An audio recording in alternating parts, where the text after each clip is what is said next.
حدیث نمبر 3234۔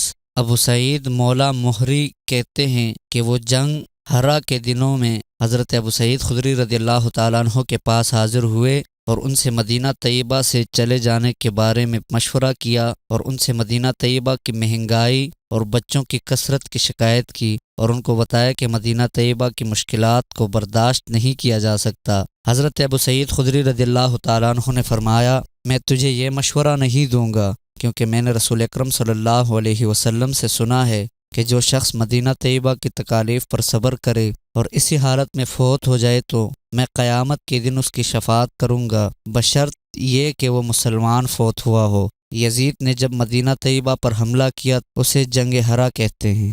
حدیث نمبر 3235۔ حضرت ابو سعید خدری رضی اللہ تعالیٰ عنہ فرماتے ہیں، انہوں نے رسول اکرم صلی اللہ علیہ وسلم سے سنا، آپ نے فرمایا، مدینہ طیبہ کی دو پتھریلی جگہوں کے درمیان والی جگہ کو میں نے حرم قرار دیا ہے، جس طرح حضرت ابراہیم علیہ السلام نے مکہ مکرمہ کو حرم قرار دیا۔ چنانچہ حضرت ابو سعید خدری رضی اللہ تعالیٰ عنہ مدینہ طیبہ میں جب کسی کے ہاتھ میں پرندہ دیکھ لیتے تو اس کے ہاتھ سے چھڑا کر آزاد کر دیتے۔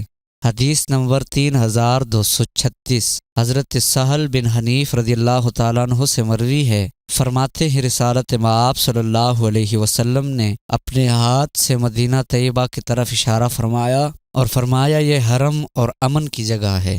حدیث نمبر 3237۔ حضرت عائشہ رضی اللہ تعالیٰ عنہ سے مروی ہے، فرماتی ہیں ہم مدینہ طیبہ آئے تو وہاں وبائی بخار آیا ہوا تھا، چنانچہ حضرت ابوبکر صدیق رضی اللہ تعالیٰ عنہ اور حضرت بلال حبشی رضی اللہ تعالیٰ عنہ بیمار ہو گئے۔ رسول اللہ صلی اللہ علیہ وسلم نے اپنے صحابہ کرام کی بیماری کو دیکھا تو دعا فرمائی، یا اللہ مدینہ طیبہ کو ہمارے لیے محبوب بنا دے جس طرح تو نے مکہ مکرمہ کو محبوب بنایا، یا اس سے بھی زیادہ، اسے مقام صحت بنا دے اور ہمارے لیے اس کے سا اور مد میں برکت عطا فرما اور اس کے بخار کو جفا مقام کی طرف منتقل کر دے۔